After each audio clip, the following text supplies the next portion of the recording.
হাসির রাজা, জ্ঞানের রাজা, রসিক রাজা।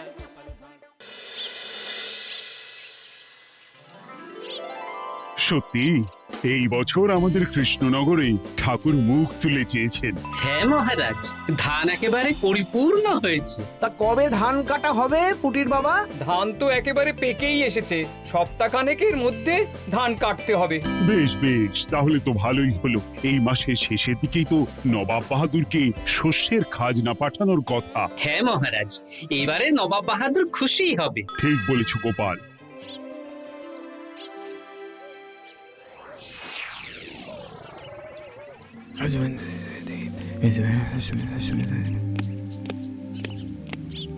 প্রণাম খাম্বাজরাজ। ওই তো কৃষ্ণনগরের মন্ত্রী চলে এসেছে। ও, এর কথাই তুমি বলেছিলে? হ্যাঁ, ওই রাজ্যের সব খবরাখবর আমায় দেয়। ইনি কে?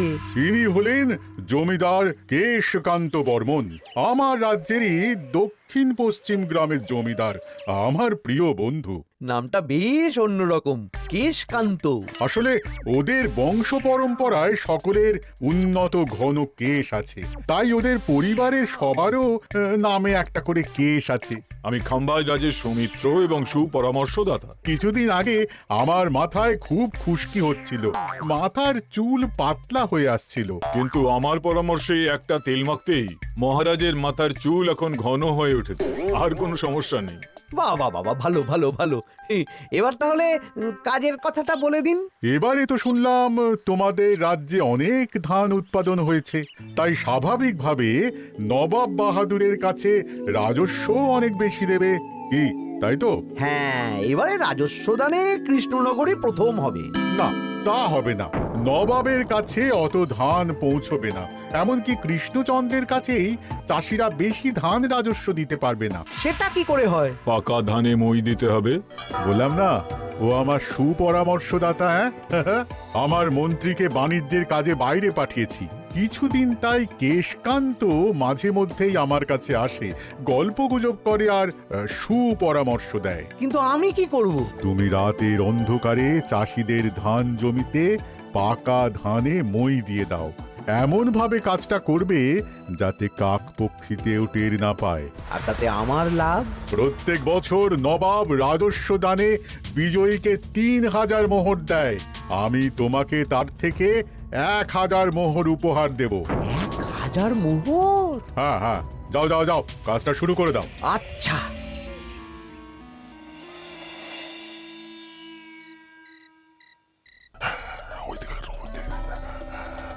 তাহলে আর দেরি কেন? মন্ত্রীমশাই কথা মতো কাজ শুরু কর। হ্যাঁ হ্যাঁ, চল।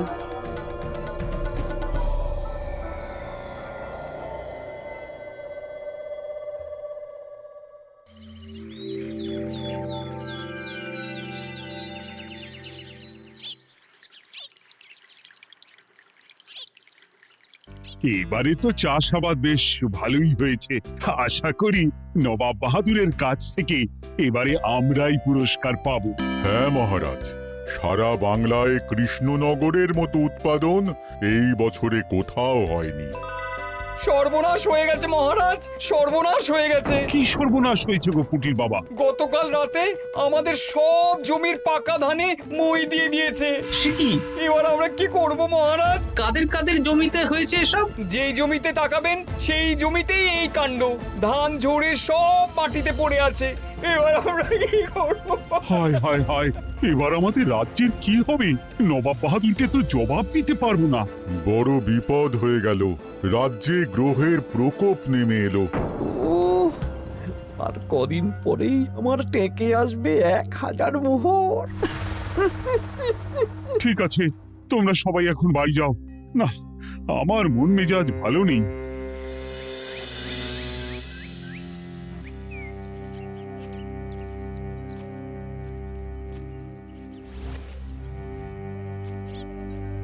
ওগো, তুমি শুনেছো কি হয়েছে? পুটির মা হাউ হাউ করে কাঁদছিল গো। হ্যাঁ গিন্নি, পুটির বাবা কয়েকজন চাষি ভাইদের নিয়ে রাজসভায় এসেছিল। শুনলাম রাতারাতি কে বা কারা চাষ জমিতে পাকা ধানে মই দিয়েছে। কত বড় সর্বনাশ হয়ে গেল বলো? কি হবে গো? কি যে হবে ভগবান জানে। বলি তুমি পারলে না পুঁটিদের একটু সাহায্য করো। হ্যাঁ, আমি মনে মনে ভেবেই রেখেছি বুঝলে, এবার বেতন পেলে পুঁটিদের বাড়িতে মাসোহারার জিনিসপত্র দিয়ে আসবো। নবাব বাহাদুরের কাছে মহারাজ খাজনা কিভাবে দেবেন?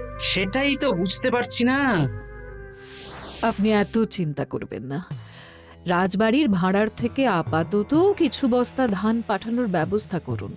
তারপর নবাব বাহাদুরের কাছে গিয়ে বলবেন, আস্তে আস্তে সব দিয়ে দেবেন মহারাজ। তাই করতে হবে, তাছাড়া তো আর অন্য কোনো উপায় দেখতে পাচ্ছি না। কিন্তু এবারে আর আমাদের মান রক্ষা হবে না। দেখি 2-1 দিনের মধ্যেই যতটা সম্ভব ভাড়া থেকে ধান পাঠানোর ব্যবস্থা করব।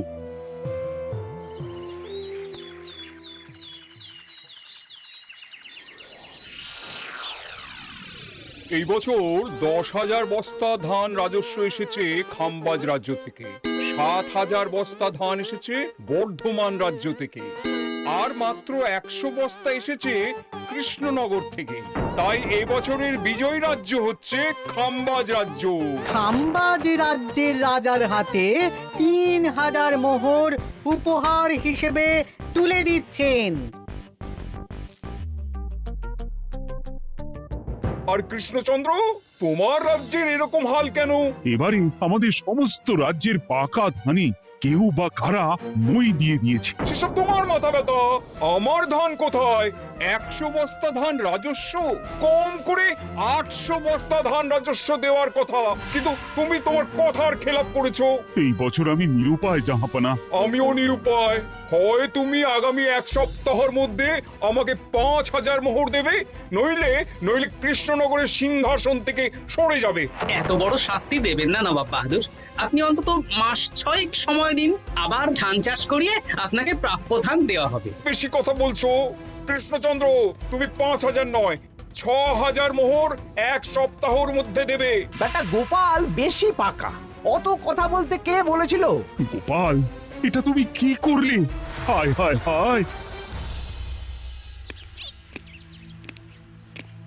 সর্বনাশের সময় যখন ঘনিয়ে আসে, তখন বিপদের ওপর বিপদ এভাবেই আসে। আমার পাওনা। আরে এখন না, তোমাকে পাঠিয়ে দেব। ওই দেখুন, খাম্বাজ রাজের সাথে কথা বলছি। এখন বেশি কথা বললে কৃষ্ণচন্দ্র আর গোপাল সন্দেহ করবে। চলুন তো দেখি ওখানে গিয়ে কি কথা বলছে। কি কথা বলছো মন্ত্রী? মন্ত্রী আমায় বিজয় অভিনন্দন জানাচ্ছিল। বিজয় অভিনন্দন তো উপহার পাওয়ার সময় জানাতে পারতেন মন্ত্রী মশাই। যাই হোক, আপনাকে তো ঠিক চিনতে পারছি না। আমার নাম কেশকান্ত, আমি খাম্বাজ রাজ্যের দক্ষিণ পশ্চিম গ্রামের জমিদার। কেশকান্ত আমার বিশেষ বন্ধু। আপনার কেশ নিয়ে বেশ ভাব দেখছি। হ্যাঁ, ওই কদিন আগে তো খাম্বাজ রাজের মাথার চুল পাতলা হয়ে আসছিল, খুশকি হচ্ছিল আর কি। তো ওনার পরামর্শে একটা তেল মেখেই তো খাম্বাজ রাজের আবার ঘন কালো চুল ফিরে এসেছে। কেশকান্ত জমিদার হতে পারে, কিন্তু ওর অর্থনৈতিক অবস্থা তাবর রাজাদের থেকে অনেক ভালো। কয়েক হাজার বিঘা জমির মালিকও, তার সাথে চুলের তেলের ব্যবসা করেও হাজার হাজার মোহর রোজগার করে। এই, এখন চুল নিয়ে চুলোচুলি না করে চলো কৃষ্ণনগরে ফিরি। এমনিতেই মন মেজাজ খারাপ, 1 সপ্তাহের মধ্যে আবার 6,000 মোহর জোগাড় করতে হবে। হ্যাঁ, চলুন চলুন।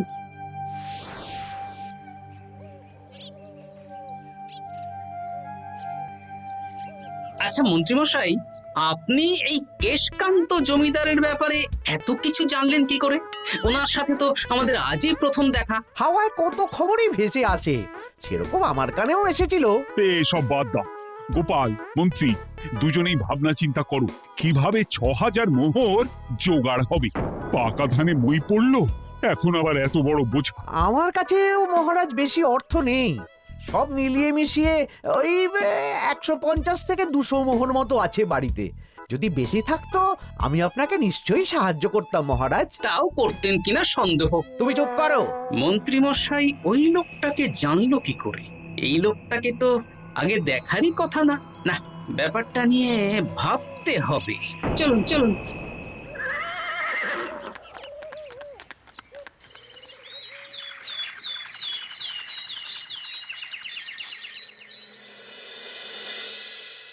বুঝলে গিন্নি, 1 সপ্তাহের মধ্যে মহারাজকে 6000 মোহর জোগাড় করতেই হবে, নইলে সিংহাসন ছাড়তে হবে। এখন কিন্তু আমাদের উচিত মহারাজের পাশে দাঁড়ানো। কিছু ভেবেছো কি? আপাতত আমার বিয়েতে পাওয়া আংটি বন্ধক রাখবো, আর তুমি যদি... হ্যাঁ হ্যাঁ, আমার যে দুটো গয়নাগাটি আছে ওগুলো বন্ধক রাখো, পরে আস্তে আস্তে ছাড়িয়ে নেবো খন। দেখি বাকি সভাসদদেরকেও বলবো, যে যতটা পারে, তারপর ভগবানই ভরসা।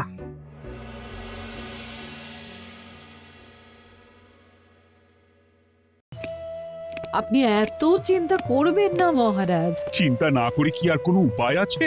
সিন্ধুকে যা আছে তা দিয়ে 3000 মোহর হয়ে যাবে, কিন্তু তারপর আর কি করব? এবার কি নিরুপায় হয়ে জায়গা জমি বিক্রি করতে হবে? কিছু একটা করতেই হবে। আপনি গোপালকে একবার বলে দেখুন, প্রত্যেকবার যখনই বিপদে পড়েছেন তখন গোপালই আপনাকে বাঁচিয়েছে। দেখি আগামীকাল রাজসভা শুরু হওয়ার আগে গোপালের সাথে ব্যাপারটা নিয়ে আলোচনা করব।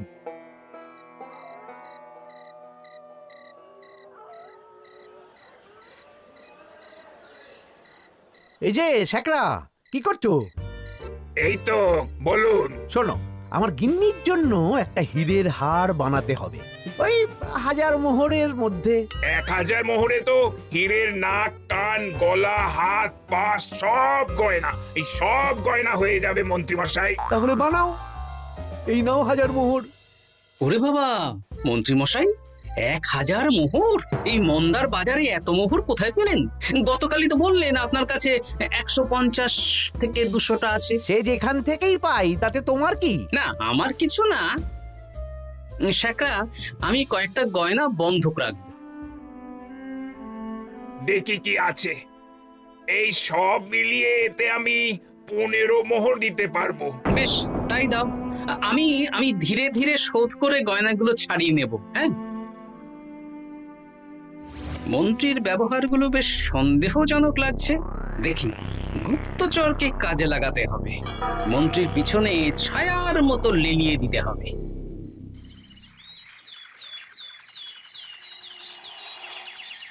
মহারাজ, আমি চেষ্টা করছি আপনার এই মোহর কিভাবে জোগাড় করা যায়, আপ্রাণ চেষ্টা করছি। দেখো, আমি 3000 মোহর পারবো, কিন্তু তার বেশি হলে জায়গা জমি বেচতে হবে, হাতে যে বেশি দিন সময়ও নেই।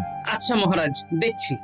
তবে মন্ত্রীমশাই চাইলেই আপনাকে 1000 মোহর দিয়ে সাহায্য করতে পারতেন, কিন্তু উনি তা না দিয়ে ওনার গিন্নির গয়না বানাচ্ছেন, হীরের গয়না। দেখি, মন্ত্রী তো কালকেই বলল ওর কাছে 150 থেকে 200 মোহর আছে মাত্র, 1000 মোহর কোথা থেকে পেল? সে উনিই জানেন, তবে তার খবর খুব তাড়াতাড়ি আশা করি পেয়ে যাব মহারাজ।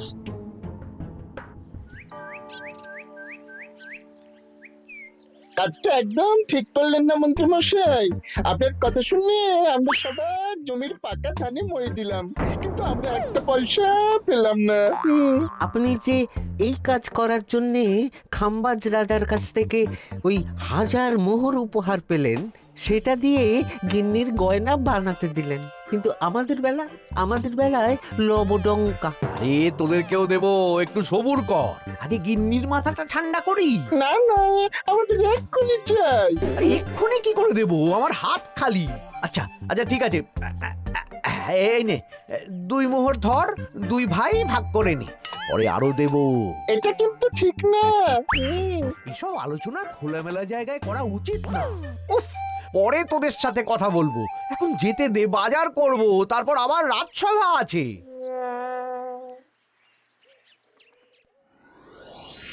আচ্ছা, এই ব্যাপারটা মহারাজকে আর গোপাল দাদাকে জানাতে হবে।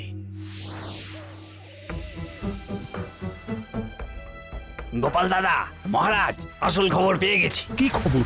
আমি একটু আগে শুনলাম। কাজটা একদম ঠিক করলেন না মন্ত্রী মশাই?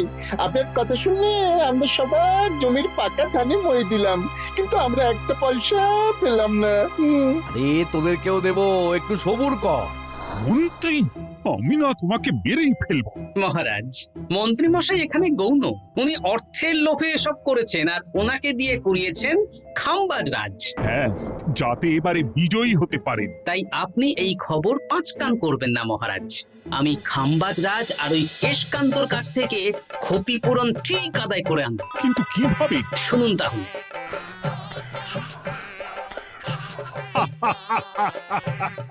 দারুণ বুদ্ধি। তাহলে এখন আসি মহারাজ, কাউকে কিচ্ছু বলার দরকার নেই। আপনি শুধু আগামীকাল সন্ধেবেলা খাম্বাজ রাজের দরবারে চলে আসুন, পারলে নবাব বাহাদুরকেও সঙ্গে করে নিয়ে আসুন। হ্যাঁ,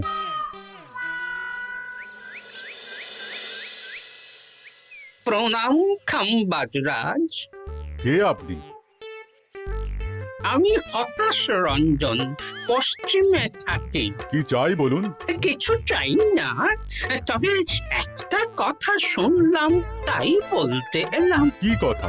আমি শুনলাম মহারাজ আপনার মাথার চুলগুলো সব নকল। আমার এত সুন্দর চুল সব নকল? ফাজলামো হচ্ছে। আমি যদি প্রমাণ করে দিই আপনার চুল নকল, তাহলে কি? তাহলে আপনি আমাকে 100 মোহর দেবেন, আর প্রমাণ না করতে পারলে আমি আপনাকে 100 মোহর দেব। বেশ, দেখো, এক্ষুনি দেখো, আমারই তো 100 মোহর লাভ হবে। এখন না, এখন না, আজ সন্ধেবেলায়। বেশ বেশ, তখনই এসো। এবারে জমিদার কেশকান্তর বাড়ি যেতে হবে।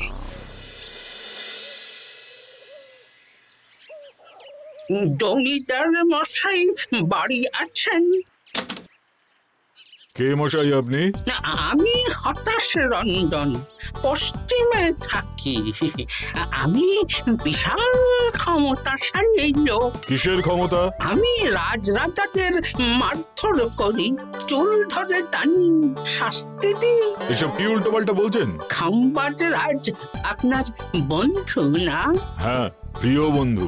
ওনাকেও আমি আপনার সামনে চুল ধরে টানবো, কিন্তু উনি কিচ্ছু করতে পারবেন না। উনি আপনাকে শুলে চড়াবেন। কিছুই করতে পারবেন না, বললাম না আমি বিশাল ক্ষমতাশালী লোক। বিশ্বাস হচ্ছে না তো? তাহলে বাজি ধরুন, 10,000 মোহরের বাজি। 10,000 মোহরের বাজি? হ্যাঁ, আজ আমি খাম্বাজ রাজের রাজবাড়ি যাব, আর আমার শক্তি প্রদর্শন করব। ওনার চুল ধরে টানা হেঁচড়া করব, ওনাকে আহত করব, কিন্তু উনি আমাকে কিছুই করতে পারবেন না। বেশ রাজি, বাজি 10,100 মোহর দিতে পারবেন তো? হ্যাঁ, আমি বাজি হারলে আপনাকে দেব 10,100 মোহর। দরকার হলে ওই কাগজে কলমে লিখিত পরিত করে নিন। বেশ, তাহলে তাই হোক। কিন্তু হ্যাঁ, একটা কথা, আমি শক্তি প্রদর্শন করার আগে থেকে প্রক্রিয়া চলাকালীন সময় পর্যন্ত আপনি খাম্বাজ রাজের সাথে কোনো কথা বলতে পারবেন না। বেশ বেশ।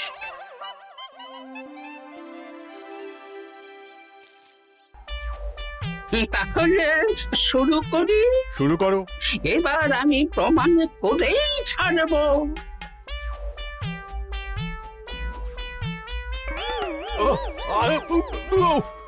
লাগছে লাগছে, বাবারে, লাগছে এই সেরেছে। লাগছে, এ তো সত্যি সত্যি চুল ধরে টানছে। লাগছে লাগছে, বাবারে, বাবা।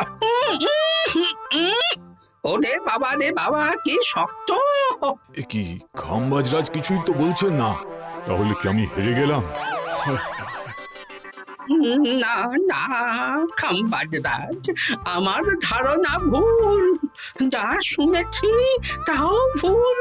এবার বিশ্বাস হলো তো? দাও দাও, এবারে 100 মোহর দাও। দিন কেশকান্ত মশাই, আমাকে 10,100 মোহর দিন। এ কি, ও তোমাকে 10,100 মোহর কেন দেবে? ওনার সাথেও তো বাজি ধরেছিলাম। কি বাজি? আপনার এখান থেকে বেরিয়ে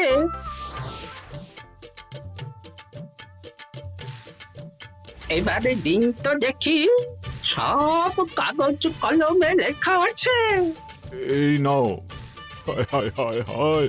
সাবাস গোপাল, সাবাস, তুমি আমার মুখ রক্ষা করেছো। গোপাল, কৃষ্ণচন্দ্র, নবাব বাহাদুর, আপনারা?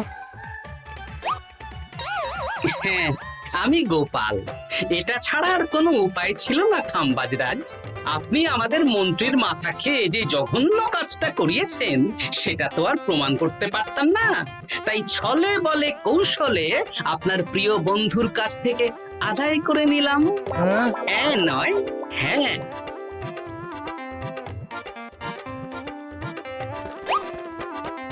এই নিন মহারাজ। এতে কত মোহর আছে? 10,100 মোহর। এর থেকে 100 খাম্বাজরাজকে দিন, 6,000 নবাব বাহাদুরকে, আর বাকিটা আপনার কাছে রাখুন। এত ধান নষ্ট হলো। কৃষ্ণচন্দ্র আমাকে সবটা বলেছে, আর ওর মন্ত্রীকেও নিয়ে এসেছি। ধোলাই খেয়েই সব বলে দিয়েছে। এই কে আছো? কৃষ্ণনগরে মন্ত্রীকে নিয়ে এসো।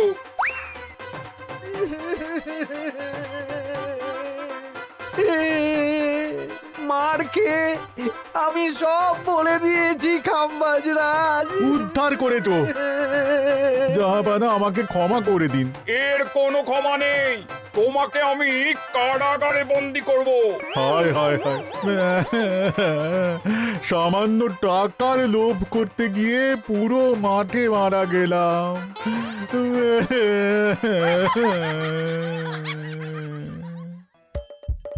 হাসির রাজা, জ্ঞানের রাজা, রসিক রাজা।